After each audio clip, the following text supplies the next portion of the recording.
ত্রিপুরায় আজ অর্থ কমিশনের মহা গুরুত্বপূর্ণ বৈঠক অনুষ্ঠিত হয়।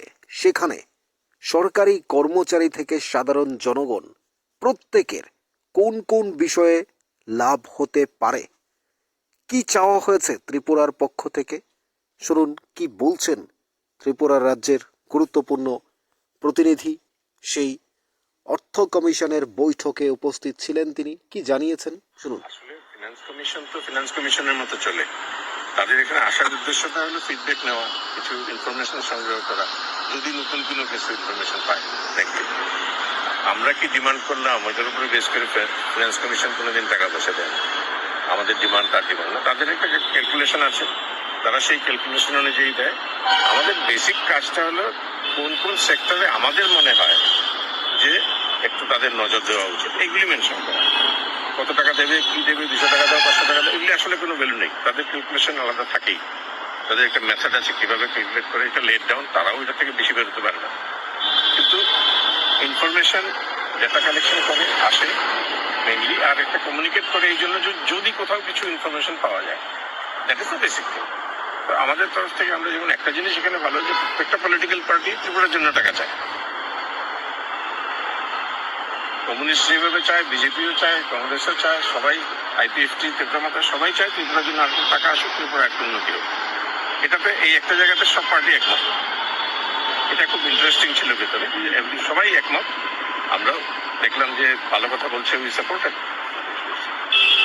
বেসিক্যালি এদের এটা কি যে আমাদের এখানে কোন কোন ইস্যুতে জোর দেওয়া উচিত, যেমন ডিজাস্টার ম্যানেজমেন্ট, আইপিএফটিও বললো আমাদের এখানে ডিজাস্টার ম্যানেজমেন্ট খুব স্ট্রং না। এটার কারণ পিকুলিয়ার, কারণ ওইরকম ডিজাস্টার হয়নি বহু বছর, এই জন্য কেউ টের পায়নি।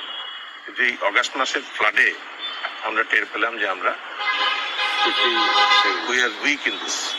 সো এই উইকনেসটা আসার পরে সব পার্টিরই নজরে পড়লো এটা।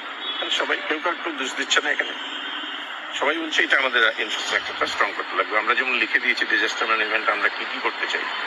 গভর্নমেন্টের তরফ থেকে লিখবে আমি এত টাকা চাই, 10 টাকা চাই, আমি আর টাকা চাই না, আমি বলছি আমার এই সেক্টরটা দেখো, আমার এই সেক্টরটা দেখো।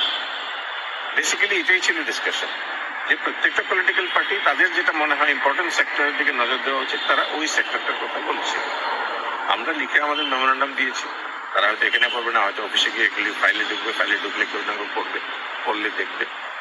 কিন্তু ফিনান্স কমিশনের যেটা বাইন্ডিং আছে, তারা একটা থেকে জব করে আমি চাইলে 100 কোটি টাকা দিয়ে দিলে একটু দেওয়ার ক্ষমতাও তাদের নেই, তারা করেও নাই। এটা একটা মেথড আছে। কত একজন শুধু এই মেথড চেঞ্জের কথা বলছিল, আমি বলেছিলাম আমার প্রেজেন্টেশনটা একটু অন্যরকম ছিল, কারণ আমি বলেছিলাম আমাদের হিস্ট্রি জিওগ্রাফি আলাদা। এই জন্য ডোন্ট কনসিডার এই 70 বছরের গ্রোথ আসলে ত্রিপুরাতে হয়নি। 70 বছর গ্রোথ ত্রিপুরাতে গ্রোথ হয়েছে 10 বছর। এটা পলিটিক্যাল পার্টির জন্য না, বিকজ ইনফ্রাস্ট্রাকচার ত্রিপুরায় 10 বছর আগে শুরু হলো। ত্রিপুরায় প্রপার রাস্তা, প্রপার ট্রেন, এটা 10 বছর আগে। এর আগে রাস্তা কই? কমলাগঞ্জ যেতে 10 ঘন্টা লাগতো, এখন 3 ঘন্টা লাগে। আগামী বছর এটা 2.5 ঘন্টা ধর্মনগর যাওয়া যাবে। এরপরে গ্রোথ শুরু হবে। একবার রাস্তা তৈরি হওয়ার পরে গ্রোথ হয়, গ্রোথ হওয়ার পরে রাস্তা হয় না। একটা কথা আছে, আমেরিকা উন্নত এই কারণে যে তার রাস্তা উন্নত, আমেরিকা উন্নত এই কারণে না যে তার রাস্তা উন্নত। এটা অপোজিট ব্যাপারটা। রাস্তা হয় প্রথমে, তারপরে উন্নতি আসে। আমাদের রাস্তা এখন হচ্ছে, উন্নতি আসবে, এবং এই সময় আমাদের ফান্ডিং দরকার। যখন আমাদের উন্নতি আসছে, তখন আমাদের ছেলে মেয়েরা সরকারি চাকরির বাইরেও চিন্তা করতে শুরু করেছে। এখন আমাদের ফান্ড লাগবে।